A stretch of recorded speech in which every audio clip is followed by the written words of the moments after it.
안녕하세요, 김효석입니다. 하루 1책, 매일 한 권의 책을 읽어드립니다. 오늘 함께 할 책은요, 꿈을 찾는 청년들을 위한 책입니다.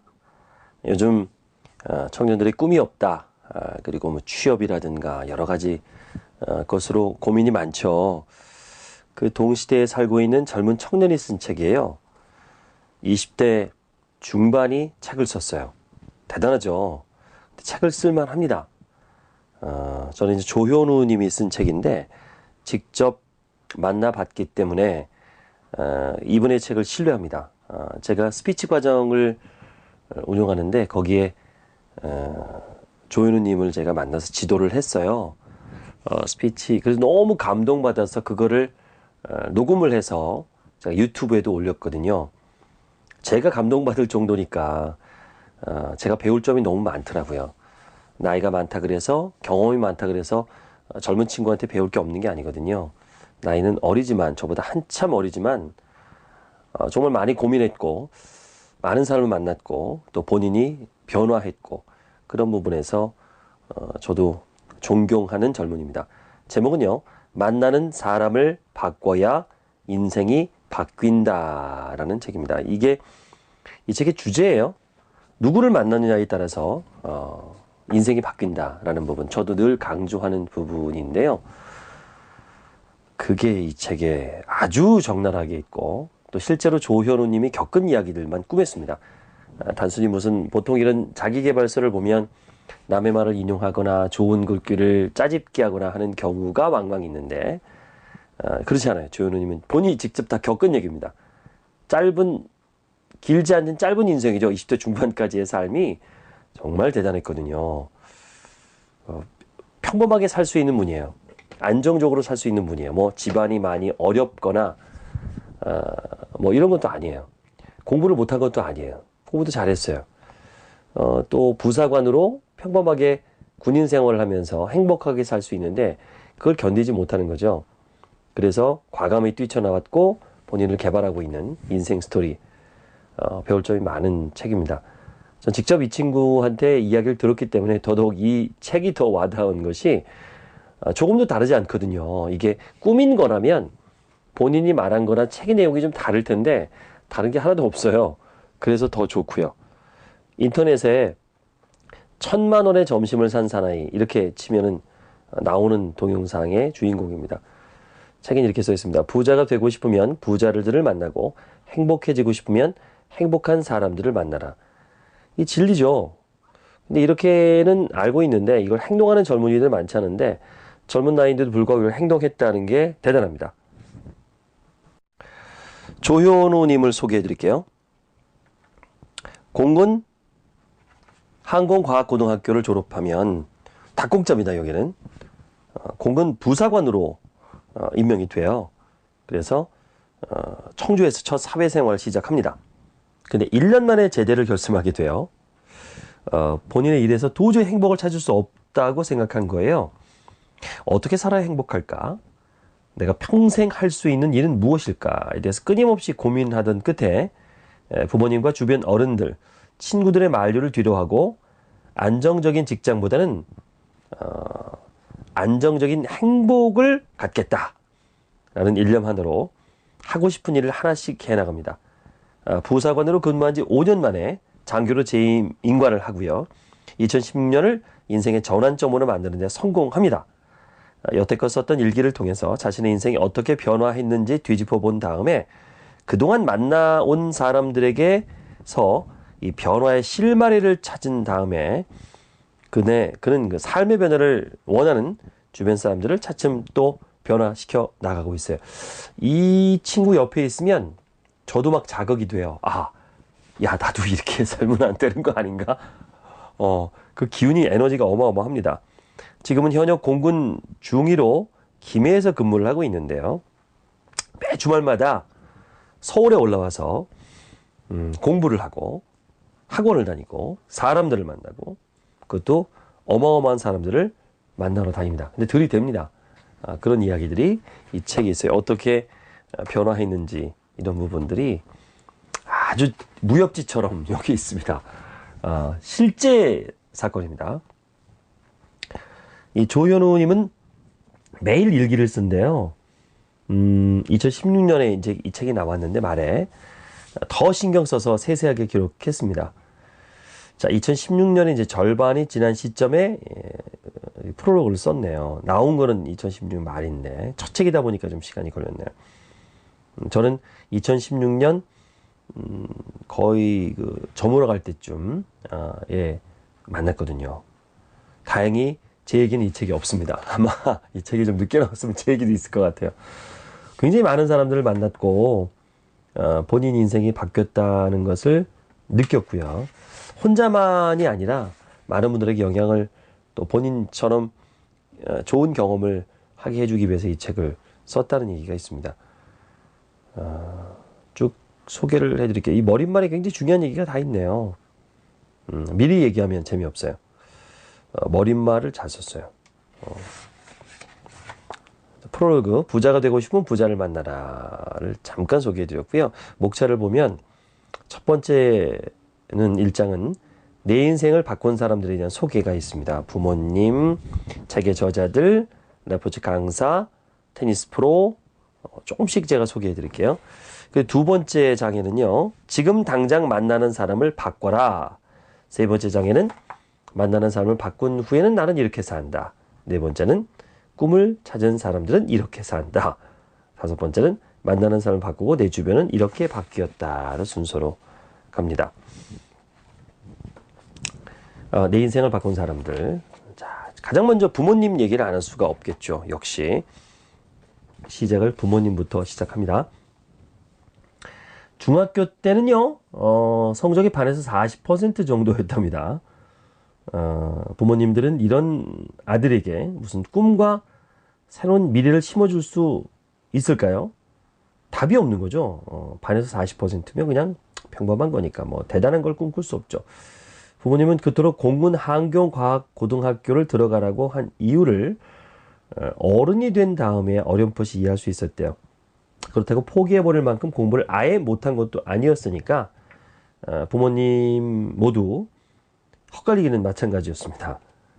고등학교에 입학하면 사교육비가 만만치 않게 들어갈 텐데 비싼 돈을 들여서 학원에 보내고 과외를 시킨다고 해도 좋은 대학을 갈 수 있다는 확신이 어렵잖아요. 그렇다고 공부를 하지 말라고 할 수도 없고 애써 하라고 하기도 모호하고 어중간한 상태. 그게 이제 조현우라는 아이였습니다. 집안에 돈이 많지도 않았어요. 많기는커녕 싱가포르에 있는 누나의 유학비만 해도 굉장한 부담이 되는 상황이었습니다. 야, 싱가포르 물가 장난 아닌데 거기 유학을 갔군요. 게다가 2년마다 올라가는 아파트 전세금을 충당해 내기 위해서 빚만 쌓여 갔습니다. 그런 와중에 공군 항공과학고등학교에서 내가 다니던 이 작가가 다니던 학교에 홍보를 하러 나온 거예요. 자, 수업 땡땡이 치려고 들어갔던 홍보교육에서 전단지 하나 받아서 가방에 넣어두었습니다. 물론 그날도 집에 가자마자 가방을 던져놓고 친구들과 PC방 갔죠. 근데 집에 오니까 부모님이 홍보 전단지를 들고 계시는 거예요. 한껏 상기들 얼굴 이렇게 말하는 겁니다. 현우야, 너는 이 학교 무조건 가야 돼. 여기가 너의 미래야. 자, 그 아래 보니까 성적에 관계없이 졸업만 하면 전교의 전교생이 100% 공군 부사관. 자, 공무원 9급이죠. 공무원이 되는 거예요, 공무원. 졸업만 하면 임관하고 학비도 공짜, 용돈까지 줘요. 이런 학교가 어디 있어요? 저는 기숙사에 생활하기 때문에 사교육비도 안 들어요.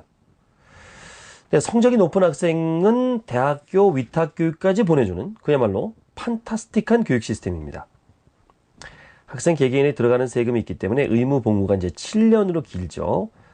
일반적인 절차를 밟아 들어가는 공군 부사관들과는 달리 장기 복무 심사를 거칠 필요가 없었습니다. 큰 사고만 없으면 평생 직업군인으로 살 수도 있고요. 자, 매력적인 건 연금이죠. 55세 정년 퇴직을 하면 300만 원 내외의 연금이 퇴직 후부터 곧바로 나옵니다. 부모님이 없는 돈을 써가면서 공군 항공과학고등학교에 시험 4과목을 과외를 시켰답니다. 과외를 받고 4과목을 집중적으로 해서 입학할 당시 경쟁률이 25대 1이었는데 고등학교 경쟁률은 압도적인 수준이었죠. 게다가 합격자들 3분의 1은 1년 전 실패해서 재도전한 학생들입니다. 1년을 동기부여를 받아 더 버티게 다니더라도 들어가고 싶을 만큼 메리트가 높은 학교였던 거예요. 거기에 당당히 합격을 합니다. 와우. 그러나 파란만장한 일은 그 이후에 벌어지게 됩니다. 조현우 님이 지으신 만나는 사람을 바꿔야 인생이 바뀐다 소개해드립니다. 이 책은 조현우 군이죠. 현재 공군 중위입니다. 공군 중위가 책을 썼어요. 궁금하지 않으십니까? 근데 다이나믹합니다. 인생이 아주 기가 막힙니다. 그래서 재밌어요. 재밌어요. 자, 이렇게 안정적인 고등학교를 졸업하고 이제 부사관이 되죠. 뭐 꼴찌를 해도 부사관이 되니까. 그래서 직장생활 시작이 됩니다. 고등학교 졸업하자마자 직장생활이니까 20살에 이제 직장생활을 하는 거예요. 돈도 벌고. 그러나 이게 어려웠나 봐요. 20살에 하루 10시간씩 일을 하고 녹초가 되고 집에 들어오면 아무것도 못하는 거예요. 뻗어버리는 건데 본인이 이제 이 환경에 적응을 못합니다. 기계같이 일하고 지옥 같은 현실이라고 생각을 하고 죽도록 하기 싫은 일을 한다라고 자꾸 생각을 하게 되는 거예요. 하루빨리 이곳에 벗어나겠다는 생각이 듭니다. 참 안정적인데 정년이 되면 뭐 55세 정년이면 뭐 죽을 때까지 또 연금이 나오고 얼마나 좋아요. 그런데도 못 견디는 거예요. 어차피 돈은 행복하기 위한 수단 아니야? 정신적으로 행복하지 못하면 경제적으로 안정적이어봤자 의미가 없어. 행복할 수 있는 일 하자라고 찾기 시작합니다. 어떤 걸 하면 행복할 수 있을까? 이런 걸 찾다가 이제 운동에 관심을 갖게 돼요. 그리고 강의도 듣고 컨설팅도 받고 이렇게 자꾸 이제 밖으로 돌게 돼서 다양한 경험을 이제 하게 됩니다. 책도 많이 보고 이렇게 못 견뎠을 때 돌파구를 찾기 위해서 스스로 노력했다는 거 책도 엄청 많이 봤네요. 100일 동안 33권 읽기 프로젝트. 그 책 속에 답이 있을 것이다 라고 막 출퇴근 버스에서도 보고 집에서도 막 그 커피를 마셔가면서 막 코피 쏟아가면서 보고 친구들은 막 2, 3일에 한 번씩 치맥을 즐겼는데 그러지 못했대요. 책을 계속 보는 거예요. 그래서 저자들은 어떻게 하고 있을까 이런 프로젝트도 하고 또 레저 스포츠 강사 꿈을 또 가져요. 그래서 모두가 만류하는 곳에 가요. 스노보드 강사. 스노보드 배우다가 아예 스노보드 강사가 되겠다. 이런 꿈도 꿔보고 이게 참 재밌습니다. 웨이크보드도 배우고 뭐 막 배워요. 예, 테니스도 배우고 테니스 배울 때도 동네에서 레슨을 받다가 또 구명용 테니스 프로, 레슨 프로를 만나서 또 엄청 돈을 쏟아붓습니다. 뭐 1,000만 원 이상을 들여서 테니스를 배워요. 그 부사관이 무슨 돈이 있다고 막 빚내갖고 레슨만 막 1,000만 원씩 1년에 1,000만 원씩 하는 레슨이 있나 봐요. 이걸 또 배워요. 쭉쭉 이제 이 내용이 되게 다이내믹합니다. 보시면 좋아요. 그러다가 자극제가 된 친구를 만나고 열정에 불을 지피는 계기가 되죠. 이때 또 인생의 전환기를 맞아요. 장교가 되겠다라는 동기부여를 갖게 되고요. 장교가 되겠다는데 누가 반대하겠어요. 집안도 부모님도 좋아하지. 근데 겁내 공부해야 되는 거예요.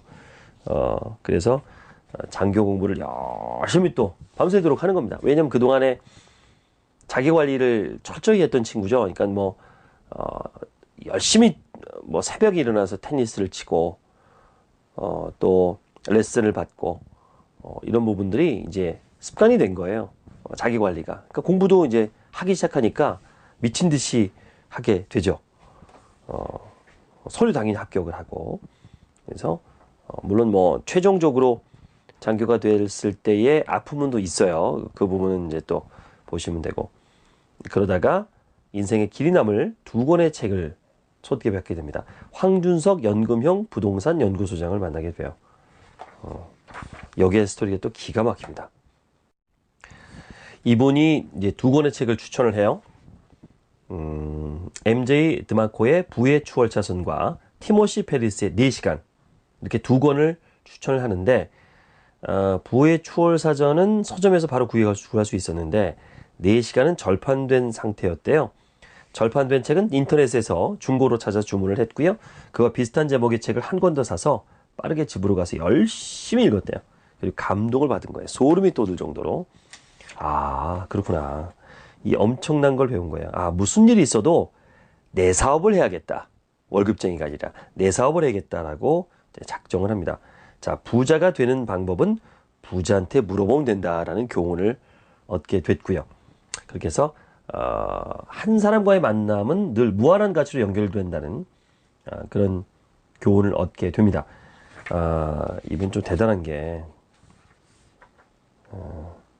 나는 일주일에 4시간이라고 1,000만 원 번다라는 말을 한 신태순 님의 책을 보고 그분을 또 찾아갑니다. 그리고 그분과 또 이야기를 나누고 들이대는 거예요. 책 읽고 궁금하면 만납니다. 이런 게 이제 이분의 힘이죠. 거기에 1,100만 원짜리 강의를 들어요.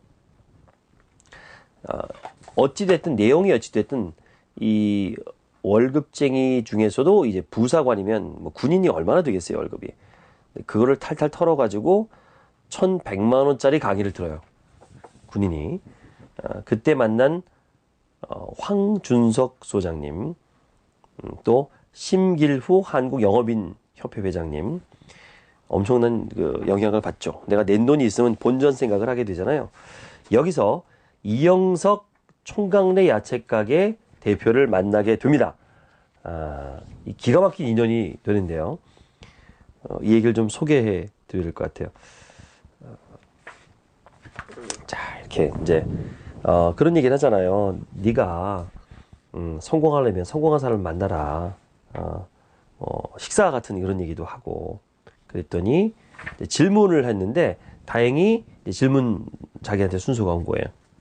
이렇게 질문했답니다. 제가 얼마짜리 음식을 대접해 드리면 형님과 식사를 할 수 있겠습니까? 자, 대표님이라는 호칭은 월급을 주는 사람에게만 하라고 하셨기에 형님이라는 호칭을 썼대요. 또 강연 내용을 들으면서 무언가를 얻기 위해서는 마땅한 대가를 지불하라는 말이 핵심으로 느껴졌습니다. 그래서 그 대가를 지불하는 배짱을 굉장히 높게 사신다는 이제 생각이 들어서 이런 질문을 한 거죠. 그때 이영석 대표가 말합니다. 오, 얼마까지 낼 수 있는데? 라고 말합니다. 이때 강의실에 있는 100여 명의 사람들이 전부 자기만 쳐다보는 거예요. 적잖게 당황했지만 수많은 사람들 앞에 쪽팔리기도 싫었고 여기서 어중간한 금액을 불러서 이도저도 아니게 이영석 대표님과 인연을 끝내는 것은 더더욱 싫었답니다. 그래서 이렇게 철저히 투자자 입장에서 접근해보고 생각합니다. 어차피 나는 무조건 한 달에 1,000만 원 이상 벌게 될 거다. 그리고 이영석 대표님은 그 시기를 무조건 한 달 이상 앞당겨 줄 것이다. 설령 그렇지 않더라도 이건 분명 내 스토리가 될 것이다. 이야, 이렇게 얘기합니다. 제가 1,000만 원까지는 대접해 드릴 수 있습니다. 그랬더니 가관이에요. 이영석 대표가. 그럼 그냥 1,000만 원 가져와. 밥은 내가 사줄게. 그리고는 돈이 준비되면 전화하면서 휴대전화 번호를 알려주고 가셨습니다. 이영석 대표님이 돌아간 후에 사람들은 이렇게 얘기를 하는 거예요. 자신한테, 조현우님한테. 이야, 진짜 조현우 사장님은 최고인 것 같아요. 진짜 멋있어요. 그날은 정신없었답니다. 사람들한테 똑같은 질문을 받았는데 어떻게 스터디의 팀장이 됐고 팀장끼리 모여서 그중에 총무를 뽑는데 또 거기서 또 뽑히게 된 거예요. 이영석 대표님에게 질문을 했던 게 아마 서로 처음 보는 사람들한테 이제 눈에 띄지 않았나 싶었답니다. 그렇게 조현우님은 경상남도 팀의 팀장인 동시에 팀장들의 말을 빌려 표현하자면 팀장 오브 팀장이 됐습니다. 태어나서 단 한 번도 공부를 잘한다는 말을 들어본 적이 없었고 똑똑하다는 소리는 당연히 들어본 적 없던 조현우 씨가 이곳에는 100명을 대표하는 사람이 됐고 팀원들이 가장 좋아하고 믿고 따르는 사람이 된 거예요. 자, 이영석 대표가 돌아간 후에 고민합니다. 1,000만 원은 어떻게 구할 것인가? 자, 이거 해야 되잖아요. 1,000만 원 얘기했으니까. 근데 1,000만 원이 없는 거예요. 휴가를 쓰려고 이제 은행에 가서 휴가를 쓰고 은행에 가서 마이너스 통장을 만들기로 이제 결심을 합니다. 태어나서 처음 이제 만드는 마이너스 통장입니다. 다행히 군인이라는 안정적인 직장 덕분에 절차가 수월했습니다. 통장이 만들어지자마자 바로 이영석 대표님에게 전화를 걸어서 또박또박 떨지 않고 이야기를 하기 위해서 전화를 걸기 전에 많은 연습을 합니다. 형님, 1,000만 원짜리 식사 대접을 하겠다고 말했던 사람입니다. 제가 앞으로 스승님으로 모셔도 될까요? 그래, 너 언제 시간 되냐? 이영석 대표님도 내 연락을 기다리고 있었습니다. 이제 우리의 관계는 내가 어떻게 하는 때에 달라지는 거죠. 주말밖에 서울에 못 가는데 토요일에는 강의를 들어야 하고 일요일은 하루 종일 시간이 됩니다. 이렇게 해서 일요일 날 약속을 잡습니다. 이제 1,000만 원을 들고 이제 이영석 대표를 만나러 갑니다. 일요일 날 약속을 잡았죠? 다 갔어요. 출금한 돈을 들고 약속 장소로 가는 길은 정말 미친 듯이 떨렸습니다. 돈이 아깝다기보다는 가방에 1,000만 원이 들어있다는 사실이 너무 불안했어요. 오히려 돈을 드릴 때에는 얼마나 속이 시원했는지 모른다네요. 전화 통화할 때 질문 30개 준비해오라 그래서 공책에 빼곡히 질문을 적어갑니다. 그 중에 첫 번째 질문에 대한 대답은 지금까지도 잊지 못한다네요. 스승님, 여태까지 총각내 야채 가게와 교육 사업을 운영하시면서 저 같은 젊은이들을 수도 없이 보셨을 텐데 그 중에서 저를 어떻게 보셨습니까? 이렇게 물었어요. 그랬더니 이영석 대표는 이렇게 말합니다. 너 같은 놈? 너같이 배짱 있는 애가 없어. 지금 너는 내가 볼 때 이미 100% 성공했어. 이런 배짱을 가진 사람이 없거든. 1%만 더 채워서 101%가 되면 넌 독보적이 되는 거야. 그 1%는 이제 내가 만들어줄게. 친구들을 최대한 만나지 말고 지금부터 만나는 사람을 바꿔. 내가 너 시간 될 때마다 사람들 소개시켜 줄 테니까 내가 평생 한 번 만나기 힘든 사람들 좀 이따가 가서 정장이랑 머리도 새로 해. 셔츠도 매일 바꿔 입을 수 있게 요일마다 1개씩 5개 맞춰줄게. 오늘은 우리나라에서 정장 맞춤을 제일 잘하는 곳에 가. 주소 찍어줄 테니까 머리도 우리나라에서 제일 좋은 곳에 잘라. 전화해서 말해놓을 테니까 돈은 내지 말고 그냥 가서 해. 그리고 다 끝나면 나한테 전화해. 재호야, 내가 사랑하는 후배 한 명 보낼 테니까 세상에서 제일 멋지게 머리 잘라줘. 돈은 내가 줄 테니까 따로 받지 말고. 용이야, 내가 사랑하는 후배 한 명 보낼 테니까 정장 하나 세상에서 제일 멋진 걸로 맞춰줘. 돈은 따로 받지 말고 내가 보내줄게. 듣기만 해도 심장이 떨려왔다. 그리고 그날 이 모든 것은 정말 하루 만에 다 이루어졌다. 정확히 내가 원하는 결과였다. 만나는 사람들과 환경을 바꾸는 것. 이영석 대표님은 내 인생을 바꾸기 위해 가장 먼저 필요한 조건들을 갖춰줬다. 자, 그럼 1,000만 원을 받았다는 거냐? 예, 받았습니다. 예, 글쎄요, 우리 예상으로는 됐어. 내가 해줄게 할 것 같은데 이영석 대표는 1,000만 원을 받았습니다. 대단해요. 그래서 이렇게 그 청담역의 에비뉴 준호를 갔대요. 한재호 부원장님을 처음 만났는데, 야, 형님이랑 어떻게 알게 된 거예요? 갑자기 전화하셔서 이러신 적이 없는데 1,000만 원에 대한 스토리를 말씀드렸더니 무슨 생각인지 모를 듯한 표정으로 말을 이어갔대요. 그걸 진짜 받으셨어? 대박이다. 근데 무조건 그 이상으로 돌려주실 거예요. 저는 평생 형님 머리를 잘라대기로 했거든요. 나도 나지만 정말 대단하시네요.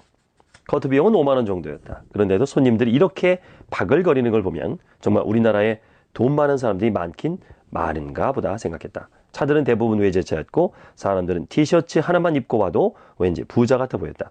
머리 한번 자르러 가서 완전히 기가 눌리는 느낌이었다. 머리를 자르면서 무엇보다 좋았던 것은 재호 형님과의 대화였다. 그중에 기억에 남는 말이 있다. 미용사로서 청담동에 있다는 것은 축구로 치면 프리미어 리그에서 뛰고 있는 것 같아요. 저도 사실 다른 데 가서 숍 하나 차리면 지금보다 훨씬 많이 벌겠죠. 근데 더 높은 목표가 있으니까 여기 있는 거예요. 그러면서 프리미어 리그에 오기까지 얼마나 많은 노력을 했는지에 대한 스토리를 들려줬대요. 더 많은 이야기를 듣고 싶었지만 그래도 다음 일정이 있어서 이동을 해야 됐답니다. 저 맞춤 정장 전문화라는 포튼 가먼트에 가는 거거든요. 이용희 대표님이 있는 강남 본점으로 스승님이 보내주신 주소에 도착하니까 4층짜리 건물이 뭔가 웅장해 보이기까지 했습니다. 태어나서 맞춤 정장을 입은 일이 전혀 없었으니까 생소하기도 했고요. 마치 영화 킹스맨에 나오는 테일러 숍의 확대판 같은 느낌이 들었대요. 일하는 직원들마저 정장을 멋지게 차려입고 수려한 메모를 뽐내고 있으니까 괜스레 또 기가 죽는 듯 했습니다. 물론 겉으로는 나 이런 곳에 많이 와봤어 라는 느낌을 억지로 풍기려고 노력을 했고요. 이렇게 해서 또 정장도 맞추고 그 돈을 다 받으셨어요? 뭐 이런 얘기 또 묻고 그리고 세계 최고의 강연자라는 꿈을 찾아준 은인을 또 다음에 만나네요. 맞춤 정장 사이즈를 잰 다음에 이영석 대표가 소개시켜준 26살의 범석이라는 친구와 밥을 먹기 위해서 만납니다. 이 친구는 키도 185cm는 되고요. 얼굴도 잘생겼고요. 동갑이라서 좀 편할 거라고 기대했는데 실제 보니까 나이만 같은지 다른 세계의 사람이었습니다. 집도 준재벌 수준이었고요. 이야, 진짜 잘생기셨네요. 아니에요, 우리 동갑이 그냥 말 놓자. 자, 범석이는 쿨하게 말을 놓자고 하면서 이제 이야기를 나누면서 더 비기닝이라는 카페 이야기 아주 디테일하게 아마 이 친구 만난 거를 아주 그냥 거의 소설처럼 아주 재미나게 썼어요. 쭉 보시면 현우님이 얼마나 사람을 이렇게 디테일하게 보는지를 알 수 있네요. 자, 2장으로 넘어갑니다. 지금 당장 만나는 사람을 바꿔라. 옳은 길로 가는 1%, 벼랑으로 가는 99%라는 또 글이 있어요. 안정적인 직업을 싫어하는 사람들이 얼마나 될까요? 대부분은 안전한 걸 좀 원합니다. 이건 본능이에요. 불안하고 이런 것보다는 뭔가 좀 안정된 삶, 안정적인 관계, 변화를 되게 싫어하죠. 그걸 이제 보통 이제 보수라고 얘기를 하는데, 그렇다 그래서 개혁 성향을 갖고 있는 사람들마저도 뭐 불안을 좋아하는 건 아닙니다. 누구나 불안은 싫어하죠. 그 사람들은 안정적인 또 안정된 행복을 위해서 획일화된 공부 이런 걸 하죠. 그리고 공무원, 뭐 직업군인, 안정적이잖아요. 근데 조현우님은 그 안정성이라는 것을 개념을 좀 바꿨어요. 그러니까 직장에서 잘리거나 회사가 망하지 않는 것을 기준으로 한다면 군인이라는 직업보다 안정적인 직업은 없잖아요. 근데 정말 안정적인 직장을 찾는 것이 행복과 비례할까요? 그렇진 않죠. 조현우님은 그렇지 않았대요. 안정적이긴 한데 행복하지 않았답니다. 그래서 안정적인 직업보다는 참 여기 멋진 글이 있어요. 안정적인 나로 살기로 결심했대요. 안정적인 직장이 아닌 안정적인 나. 단순히 결심만 했을 뿐인데도 그 후의 삶은 정말 많이 바뀌었습니다. 생전 읽지도 않았던 책을 읽기도 하고 모두가 술을 마실 때 그 시간과 돈으로 새로운 취미들을 하나씩 배워갔고요. 공부하기를 지독히도 싫어했던 조현우님은요. 부사관 동기들 중에서 최초로 장교로 임관하기도 했고요. 몇몇 사람들에게 지식과 정보를 공유할 수 있는 사람이 되기도 했고요. 사실 사람들 사이에서 1%가 된다는 건 항상 좋은 일이라고 볼 수는 없어요. 그 1%가 되면 왕따도 좀 당하고 외롭고 그래요. 자연스럽게 99%의 길을 선택하죠. 안정적인 거. 그 무리 안에 들어오죠. 특별한 거라는 것은 좀 불안한 거니까. 생각을 바꿔야죠. 나와 비슷한 가치관을 가진 사람들의 비중이 99%인 모임에 가면 되잖아요. 만나는 사람을 바꾸는 거죠. 이 책의 가장 큰 주제이기도 해요. 만나는 사람을 바꾸면 인생이 바꾸는 거죠. 그래서 나와야 되는 거예요. 그러니까 군인대 안에서는 조현우님은 1%의 특이하고 또라이 같은 존재입니다. 이런 사람들이 모여 있으면 되겠죠. 그러니까 나를 바꾸기 전에 주변 사람들을 먼저 바꾸라고 주장을 해요. 참, 이 친구는 어떻게 이렇게 이런 걸 깨달았는지. 이런 거죠. 예를 들면, 오늘부터 다이어트를 해야지. 이렇게 마음 먹으면 그게 얼마나 될까요? 자, 좋은 방법은요. 그렇게 다이어트 하는 사람들과 어울리는 거죠. 그러면 내가 먹고 싶어도 주변 사람들이 안 먹으니까. 이번 주부터 일주일에 한 권씩 책을 읽어야지. 불가능하죠. 평소에 읽지 않는 사람이 그게 되겠어요. 습관이 안 됐는데. 그런데 독서 모임에 가고 주변 사람들, 책을 좋아하는 사람들과 어울린다면 자연스럽게 그렇게 될 확률이 높죠. 게임을 잘하는 친구들과 어울리면서 전교 1등을 하겠다라는 것처럼 어리석은 게 없잖아요. 그래서 책 읽는 모임에 가입하고 사람들과 친해지는 거. 내가 말을 잘하고 싶어? 그러면 말을 잘하는 사람들. 또 스피치 학원에 다니고 그 스피치 학원 또는 동아리 이런 데 가면 자연스럽게 관심사가 같아지니까 바뀌겠죠. 그래서 습관을 바꾸려고 하지 말고 만나는 사람을 바꿔라. 그게 더 쉽다. 라는 것이 더 가슴에 와닿네요. 그러면 이를 응용을 하면 되죠. 행복하려면 어떻게 해야 되죠? 예, 행복한 사람과 어울리면 되죠. 간단한 건데 주변 사람들, 또 긍정적인 사람들, 또 행복한 사람은 어디 많이 있냐면 봉사하는 곳에 많이 있습니다. 나눔 봉사 이런 데 가면 마음이 따뜻해지죠. 역시 만나는 사람을 바꿔야 인생이 바뀝니다. 김효석의 하루 일책 도움이 되셨나요? 구독과 알람 눌러주세요. 그럼 매일 올라오는 영상을 자동으로 받아보실 수 있습니다.